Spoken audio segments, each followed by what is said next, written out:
Hey, Hella Classic Podcast. What are we on? Episode 3? Damn. Noah Ayala. But it's all about our special guest right now. He's actually a good friend of mine. I just found out he's pH balanced with that alkaline water. One half of the Eastsidaz. Everybody, Tray Deee in the building. The general on location. What up, man? Man, you know what's happening, man. Still pushing this line. Got this Generals List 2 out now, so I'm finna make noise again, man. We're going to talk about the new album. I also want to get your opinion on some other things. But before we do that, for sure. I figure we might as well start it off with this. 7 years ago today, Nate Dogg passed.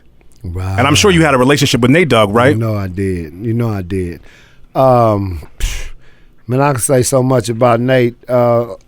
What you really liked about Nate Dogg, Noah? What was special about Nate Dogg to you? The dope thing about Nate Dogg is I feel like, one, he's from the West Coast, and that, I'm biased when it comes to that. But two, I feel like he was really one of the first ones to really bring in like the rapping with the singing, the melodic, but he was still gangster. He was still, represented. Right. Because he definitely wasn't R&B when he came out. Not You're like, all. oh no, he's G'd up. You know what I mean? Right. So that's what I loved about him. Yeah. See, he had so many facets about him, man, as far as, his creativity. He could adapt to pretty much any track, and own it. Mm-hmm. And it was effortless with him because he never tried too hard. It was something that was natural in him. And, you can always count on Nate Dogg to be right there with you, whatever went down. I went to jail one time with Nate Dogg. Oh, shit. We had came back from overseas and we had just got to the airport and Snoop, he was hustling and bustling, getting up out of there. Shantae came and picked him up. And while they was pulling off, one of them TSA, ain't that what they call them? One of them dudes was, hey, let me get your autograph, Snoop. Oh, Snoop, good to see you. And he just came from overseas for like a month and a half. He trying to get with his wife, get to the house, see his kid, And so Shantae pulled off and he started calling Snoop all kind of bitch-ass motherfuckers and all that. And I'm looking, and I look around. I said, man, come here, man. So, like, what's up, man? What's up? So he started bagging up. He pulled his mace out. I picked one of the little carts up. You pushed the luggage on and threw it at him. And he sprayed mace at me and everything, called his little partners on the walkie-talkie, and me and Nate Dogg ran and hopped in the limo. We didn't even get out of the little taxiway. Police was banging on the window with guns, all that. We went to jail. Snoop Dogg bailed us out. Well, he bailed me out. I think Nate Dogg had some warrants or something. He had to go clear up or whatever. But we got out at about 3 a.m.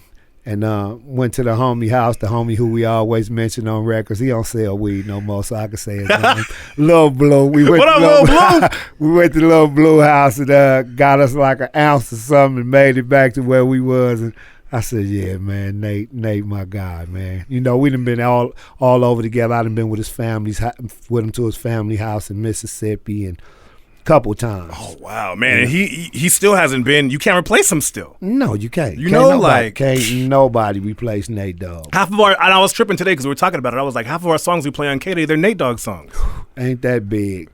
Crazy. Because once everybody saw that flavor was his and he owned it like he did, everybody wanted some of it to bless they projects, and that's what I don't see a lot today. People doing collaborations like that with someone based on the flavor that they bring. It's like people name chasing, right, like that now. It's like, oh, who hot? Let me get him on my stuff. And I've never been a person like that. And, I was just real grateful when Nate called me one day when he was doing the G-Funk Classic Volume 1, and he said, Tray Deee, I need you to come to Paramount Studio. I want you to do a song with me. And that was like in 94, 95, at the beginning of my career. Oh, so we showed you love early on. Oh, I was like, what? Man, I got up there so fast, and we made the song Bag of Weed. Yup. Yeah. Speaking of Nate Dogg, who passed, and I know you got the new album Generals List 2 coming out, but on the Generals List 1 that came out last year, or a little bit over a year ago, No, that was the Third Coming. That came out. Oh, I'm sorry, the Third ago. Coming. That was the Third Coming. The original Generals List came out 16 years ago. Ooh. In 2002. Okay, my question was this though, because we're talking about Nate Dogg, who's passed, but then on the last album, one of my favorite songs was the song you had with Prodigy. Rest in peace. And that went hard too. Yeah. How did that even happen, man? Because that had to be one of the last songs he recorded before he passed, right? It was. I believe it was. It was his last song he recorded on the West Coast, I think, most definitely. Mm-hmm. He came and did a feature with me after he had left from out in the hills. He was doing, he was doing a feature out there. And he said, yeah, where you at? And he pulled up on me solo. Me and my homie G Black and Technique was there. And, a couple more homies, and we embraced him, and we smoked and sipped a little something he did, rather, and we went up, and that goes way back to when Mobb Deep was doing murder music. Mm-hmm. I went to New York with Snoop, and we pushed up in the studio. He was doing a feature with him called Thou Shalt Not Kill, and I was striking bars up while we was waiting for Prodigy to get there. Havoc was there making the beat, and when Prodigy came in, he saw me writing, mm-hmm. We greeted each other, Snoop introduced me. He said, what you over here writing? I said, yeah, I wrote something to this beat right here. And I spit it. He was like, oh, you finna put that on there? And I looked at Dog, and Dog just like shrugged his shoulder like, you in. You know what I mean? That's what's up too, because the thing I liked about that song in your album so much is because it's like, you got somebody who's gangster as fuck from the West Coast, but then you got somebody who's gangster as fuck from just a New York perspective, and that combination together was just, yeah. I always tell you this behind the scenes. I'm like, I grew up in the suburbs, right? So I love that gangster shit. Like, I be hearing that shit. Like, I listen to your album or whatever. Yeah, man, I be wanting to make some bad decisions sometimes. Like I'm about to hop in this whip right now and do something I shouldn't be doing. That's what I'm making for everybody that make bad decisions every once in a while. So General's List 2 is coming now. Yeah, it just drops on the 16th. Uh-oh. And man. Oh, that's tomorrow, isn't it? What? Are you not aware? I'm aware now. The big explosion takes place tomorrow. The world realigns itself. Okay. And you will have the gangsters of gangster shit, old and new combined. I got features from, of course, my peers, Snoop Dogg and Dub C and Deadly Threat and Cognac the XO and Corrupt. They had to show up for me, Goldie Loke. And I got some new features. I got OT Genesis on there. I got G OT, Perico. I like G Perico too, yeah. And though he's not, I got B.I.G.P.D., my homie Lil Tray Deee, and of course, Crooked Eye. He's not new, but he never gets old. Man, he never. You know what I'm saying? He gets his credit, but I feel like he don't get his credit though. At the same time. Yeah. Oh, I give it to him in full, man. Mm-hmm. The guy's one of the dopest artists I ever met. So let me ask you this, then: what song are you just barring them up? Like, because I like them lyrics. What song am I gonna be like? This motherfucker Tray Deee. Oh, I even like the title. Gangster. I went on and gave it to him. I laid out the whole script, and top to bottom. It's comparable to a song I did called General Vet, where I laid out the rules and regulations. And I feel like of a G. You know what I mean? And but it's more lyrically concise. It's each bar is like stitched in like a pair of 501s or something. You know what I'm saying? Like, it's not gonna never wear out or fade. You know what I'm saying? It's like I went in, on a few songs on there. Just lyrically. Mostly I just tell tales of where I come from and how we get down. But sometimes, I gotta let people know, I know how to structure them patterns and the metaphors and similes and all that kind of. Because I think people just like have the stigma like, oh, it's gangster rap, but it's like it's G'd up and it's gangster rap, but it's still like Crooked Eye says gangster MC. Like it's still like the MC aspect there. There's still bars there. There's got to keep it intricate. Yeah, man. Yeah, you got to keep it intricate because out here where we live, gangsterism is more of a constant lifestyle than a lot of places. So you see the same thing that the next artist from out this way sees. Pretty much, it's just how you tell the story. Is it you involved or is it somebody you watching that's involved? Do you know firsthand, or is this second or third hand information that you administering to the people? And authenticity plays a big part out here. So very big part. So you got G's out here. So, but if that was the barometer for every artist to get validated, you'd have a lot more MCs out here. So you got to be able to sprinkle it with the Lowrys and the Black Pepper. Yep. What I mean? You know what? We're talking about the song Gangster, and you talk about rules and regulations. So I wanted to ask you this: have you been keeping up with this Tekashi69 situation? Not keeping up, but it's just everywhere, so I really can't miss it. Right. I see what's going on that everybody else now, sees. like, I'm not trying to cause no drama, but I was just curious to know your thoughts, because like I heard Nipsey say in an interview, Nipsey was kind of just like, that's like kind of for the kids. It's kind of what he said. He didn't say that verbatim like that, right. But that was kind of like what he said. Like, he's just doing him. That's not really on our radar like that. Like, right. Are you really tripping off of that, or is anybody really tripping off that, or is that more just like these younger rappers or is that like some?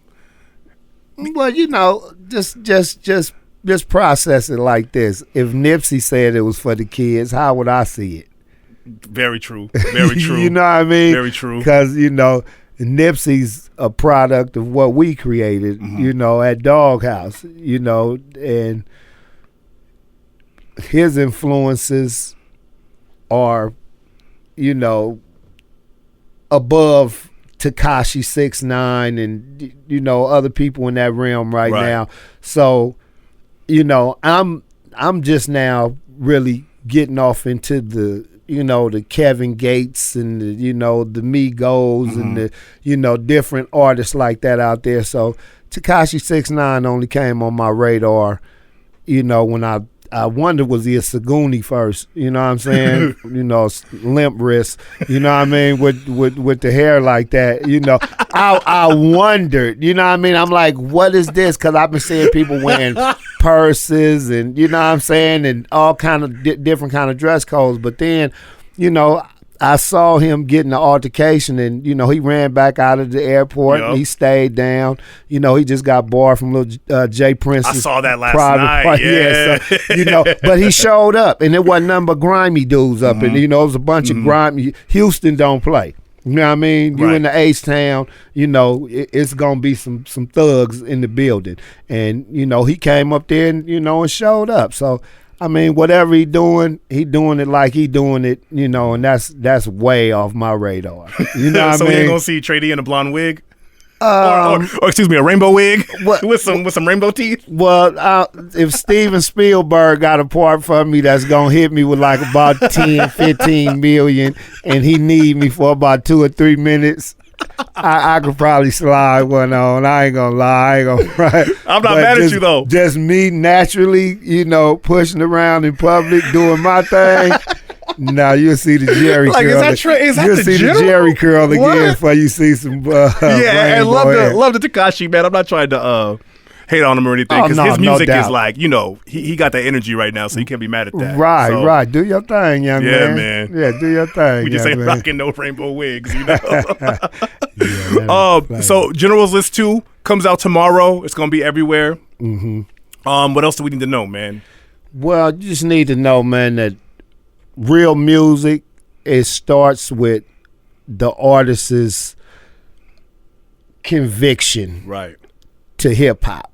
If you're in it for the money, then you probably gonna do something trendy, and it might pop, might not. Be out of here a year later. You might get some traction out of it. You might hang around for a while, but real music is something that is created first by the producer. The producer lays the foundation for the song that you really want to create, unless you contrive the beat in your head and you structure a song around that pattern. But it's usually the producer. And once you mold with a producer, I only use 4 basic producers on this General's List too, with outside production from Day One. Thank you, Day One. Shout out Day One, man. Yeah, thank you, Day One. I'll get Day One up here too. Oh yeah, that's my guy. And Remember. guy named Remember. He did a track on there too. But I have it's mainly produced by Anthem, Eric Lee, who's Eric Lee. His nickname's Anthem, Jay Massey, Rob T, and another cat from Vegas. And it's like the sound. It gives you a cohesiveness to not get bored with. It's not the same rhythm. It's not the same energy. So once the producer provides me with a backdrop to paint and create from, then I go in and do my thing, and I create from a perspective of what would move the people. Right. I'm not so egotistical to where it's like, I want to hear me talk about what I've done and my accomplishments and all that, and don't care how nobody feeling about it or feeling it or whatever. You probably wouldn't last that long. So it's music created for everybody who been saying, man, what's up with the Eastsidaz? Tray Deee, when you gonna drop another project? Tray Deee, we need some more music. Tray Deee.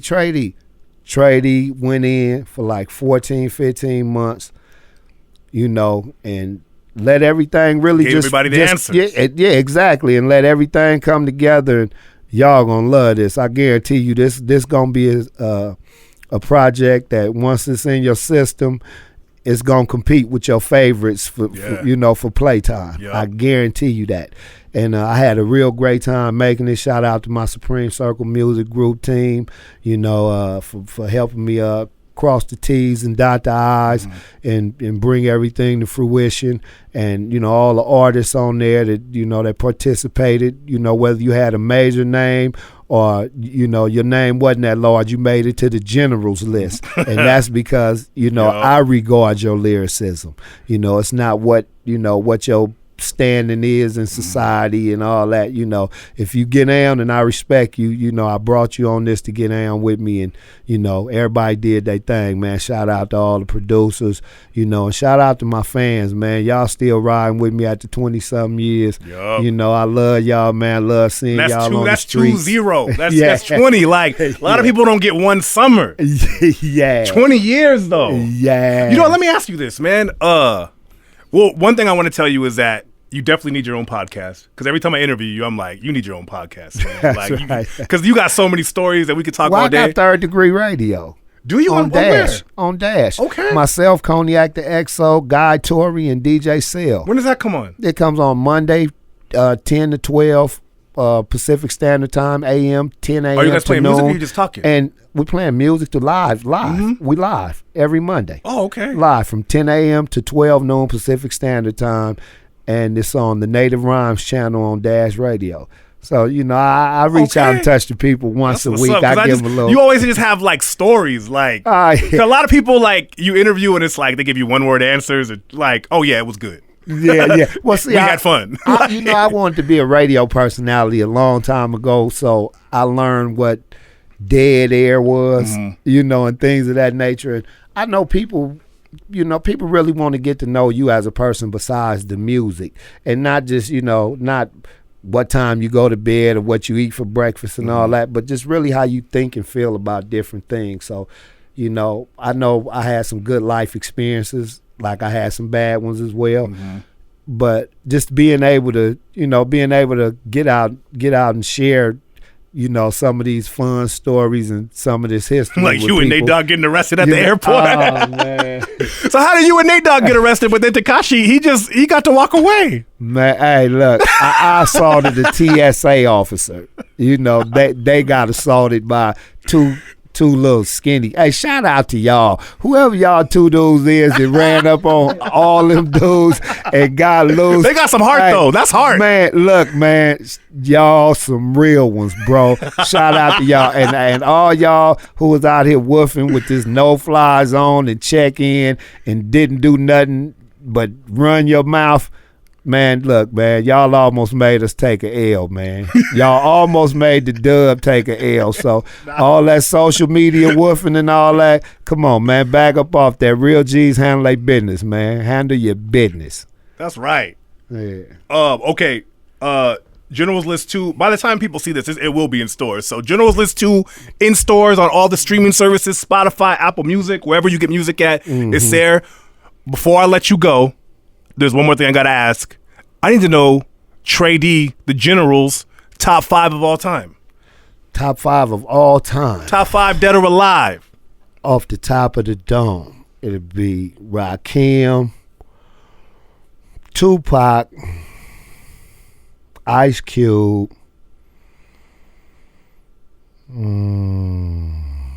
Crooked Eye. Ooh, that's a good list so far. And wow. Who filled that 5th spot in?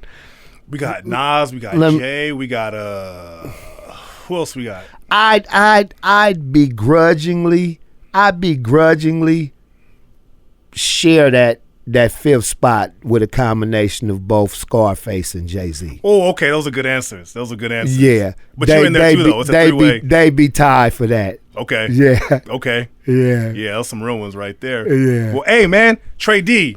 Thank you, brother. Like, it's always fun when you come through, man. So. All love. You know we going to put it out there on the table. Peace. Yeah.